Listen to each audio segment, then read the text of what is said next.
I was in Raqqa, where I arrived about 10 days earlier, and I just visited a local human rights organization that was pledging for free elections in the city. And as I went out of this organization, it was just like in a movie. A car stopped. Three guys with mask faces, Kalashnikovs, jumped out and grabbed me, and within 10 seconds I was inside. I had handcuffs in my hands, and I was and a coat on my head. I was in the car. I was prisoner. First assumption was that it was a mistake. Maybe because I was naive. Partly also because there had not been so many hostages taken before myself, and most of them were not made public. So I was not aware that actually there had been a hunting season that started all across Syria, and that there was a plan to kidnap any available foreigner.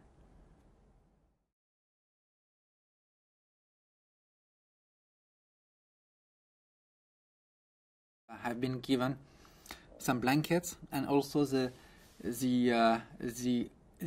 only two tools that I needed to try and escape, namely a chair and a boom, because there was a small window in my cell with bars that were not that strong. But the problem is that I needed first something to stand on it, to reach the window, and I needed as well something to leverage the bars. Because with naked hands I could not have removed them or break them, and they gave these two things to me. So I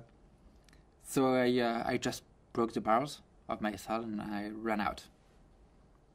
And I ran for the whole night through the desert. But early in the morning I arrived in the vicinity of Raqqa, and the first people I met were, Islamic State jihadis wearing pajamas. I couldn't know that they were jihadis in pajamas. And they started telling me, "Well, who are you? You're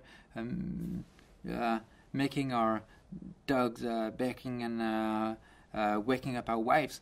So, sorry, I'm a French journalist and I'm lost. I've been kidnapped by gangsters. Please help me." Well, of course we will.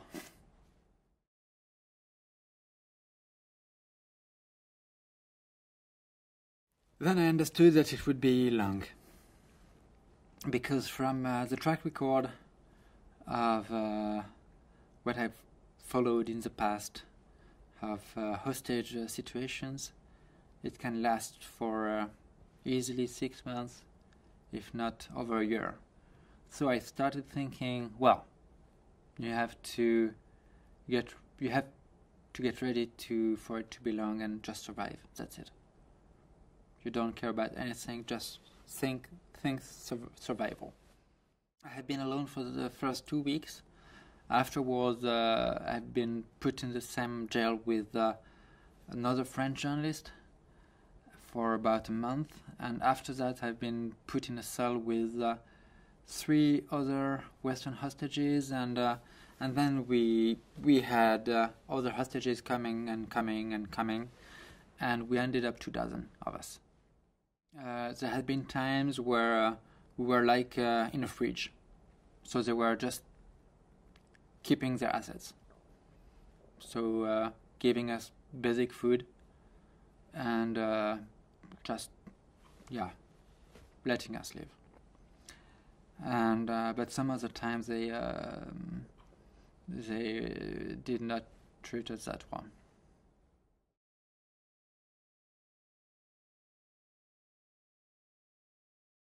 I don't like to elaborate on the bad treatments. The only thing I can say, because they are public, is that some in our group have been very badly treated, and some received for months torture, and they have been intensively tortured for a long time. Fortunately, it was not the case for all of us, and it was not the case all the time. It had to do with the people in charge of us. So some were more sadistic than others. It had to do with the timing of the and also the circumstances, the situation of the group, also towards the other groups at that time.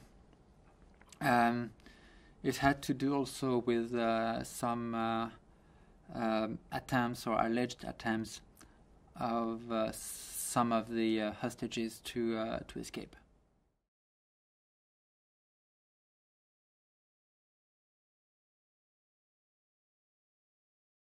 The group we were in was enriched with the time with newcomers, and until the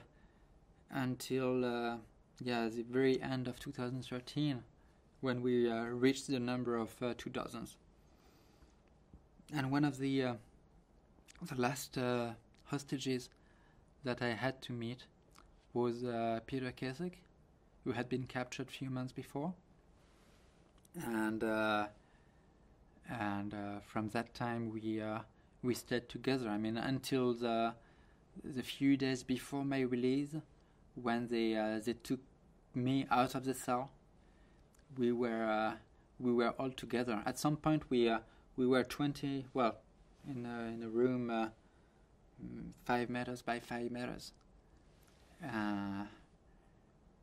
And including the 3 of the Americans, because the women were in a separate room. So Kayla Mueller, I heard her early on in my captivity, and I saw her once just before my release, because they obviously wanted us to testify that she was alive when I would get out.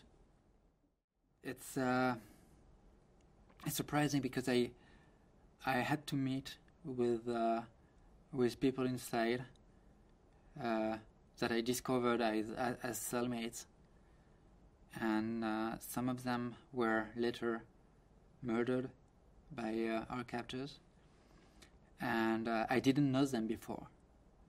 So it is in this very strange environment that I encountered them, and I've been impressed by the resources that one can find deep inside yourself to overcome such a situation.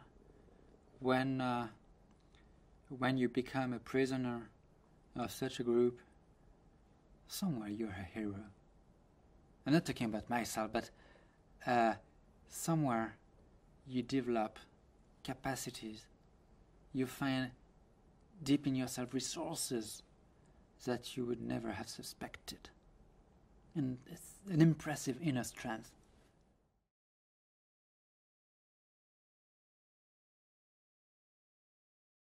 They told us just a few days before that we would be released. We had been said that several times before, so we had to be cautious. But there has been actually few releases before ours, so we were hopeful that yes, this time it wasn't a lie, but it was likely to happen.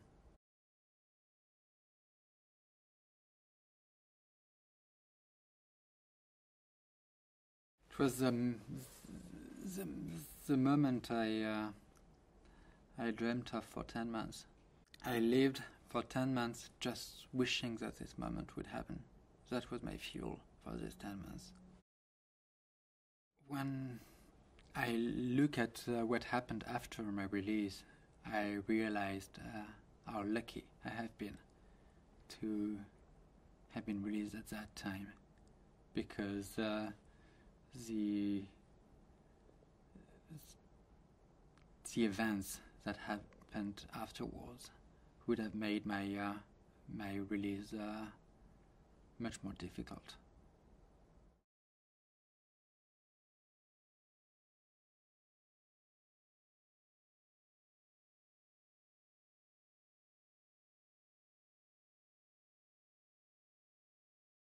The air campaign can have some benefit, but the strikes must be extremely limited. Why? Because they have terrible counter side effects that can make them counterproductive. Because who will decide eventually of our success in this war? It will be the people of Syria. We need to take them, to have them on our side. If we bomb them, it may be more difficult to engage them and to separate them from IS. At the moment, IS pretends to them, we are protecting you because we are from the same sect. We are Sunni, Arab, Muslim like you. We are powerful. We are the big bad guys. So we are in the position to protect you.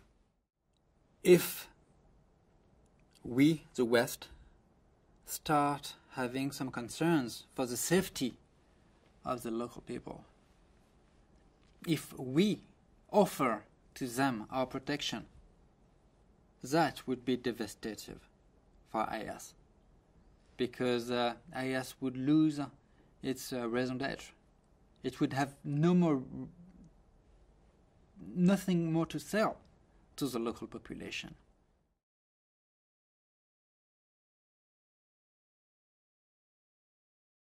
I look at the ISIS perspective. I look at their narrative.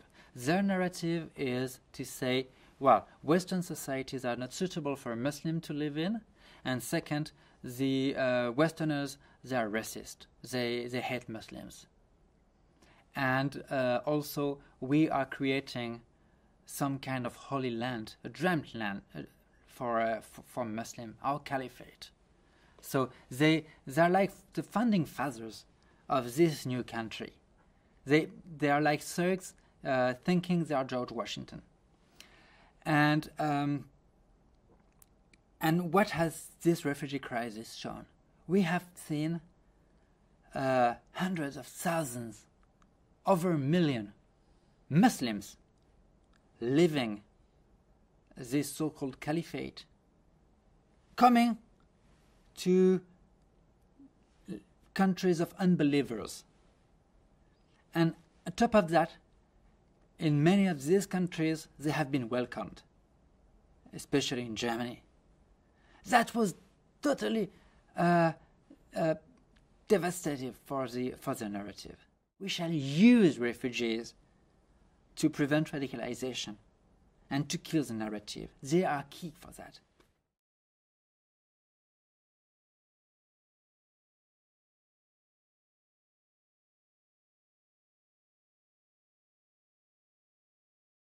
The book, I wrote it for myself. It's part of my therapy.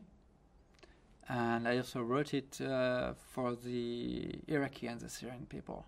This book is a way to say thank you to all the Syrians and to all the Iraqis who helped me so much during this over a decade of reporting. It has met very specifically success among very different public, namely human rights activists, social scientists, and security people, military or intelligence, because they find some keys inside.